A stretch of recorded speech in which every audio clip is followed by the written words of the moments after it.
Back in 2012, I bought an ETF that made me feel like a genius for about 3 months. Then the market corrected, the ETF crashed harder than anything else, and I realized I completely misunderstood how ETFs work. After 14 years of ETF investing and 6 years working at Vanguard, these are my 5 mistakes I'll never make again and how you can avoid those same mistakes yourself. So you can avoid losing years of returns the way I did. I manage money for everyday families and for the top 1%, but I built my own portfolio from foster care to 6 figures the hard way. So nothing that I'm going to share is based off of theory. I've lived every one of these. Let's get into it. Mistake number 1, leverage ETFs. That ETF I bought back in 2012, it was a leverage ETF. The pitch sounded amazing. Instead of a 1x return on the S&P 500, you can get 2x return or 3x return. The market goes up by 10% and you make 20 or 30%. And it sounded like a shortcut, especially when I was a brand new stockbroker. For a few months, I thought I had it all figured out. Then the market corrected. And here's what no one tells you about leverage. It cuts both ways. My account just didn't give back the gains. It went lower than where I started. And these things don't behave like a normal index fund over time because most leverage ETFs, they reset daily. That means you can be right about the market direction and still get wiped out if you hold too long. The SEC is very clear that these are specialized products that come with extra risk for buy and hold investors. And at that time, I didn't really have much to lose. I was working extra hours to put something into the market. So that loss wasn't huge on paper, but it was huge to me. But here's the lesson. Leverage ETFs aren't necessarily bad products. They're just being used the wrong way by most people who buy them. They're built for short-term trading, not long-term investing. And for long-term investors, I wouldn't use it as a core holding. Quick pause for a second. I put together a free training that walks you through how to build an ETF portfolio that avoids every trap that I'm covering today. The link is in the description. Now let's get back to mistake number 2. Mistake number 2, chasing the hype ETF.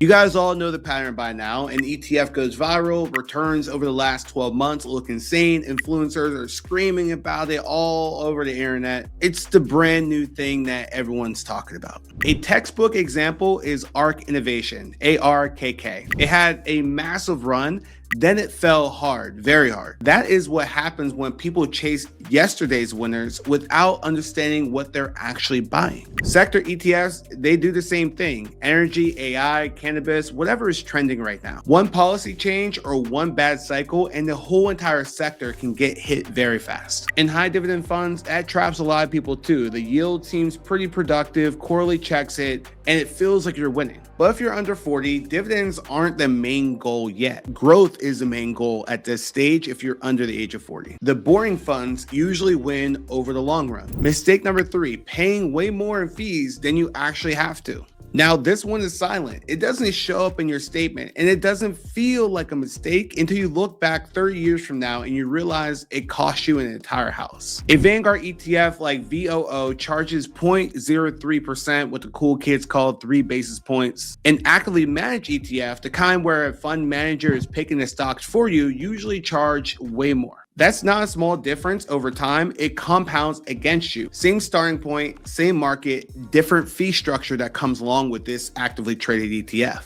That one decision can mean tens of thousands of dollars less over the long run. When I was at Vanguard, I saw firsthand how the industry sells those higher fees. So here's a pitch you're going to hear all the time. You're paying for a smart manager who can beat the market. And the data says that they consistently do not. So be sure to check the expense ratio of every fund that you own. And normally you can find it within seconds. Just look up the ticker on a free site like Morningstar or pull it up inside your favorite brokerage app. It's normally listed in the top right of the fund's page. If you've never checked, take 5 minutes after this video and pull the numbers on each fund that you own. In my opinion, if anything is above 0.10% or 10 basis points, you better have a really good reason on why you're in it. Mistake number 4, holding the right ETF in the wrong account. In my last 14 years of investing in ETFs, this one costs people the most. Even though their ETFs look great on paper, the account the ETF lives in matters almost as much as the ETF itself. itself. And almost no one talks about this. A classic example is putting a high dividend ETF in a regular taxable brokerage account. It might sound cool, right? You have the money in the brokerage account, you're getting a high dividend ETF that's in there. Everything seems fine, right? Here's what people don't talk about. Every time that fund pays a dividend,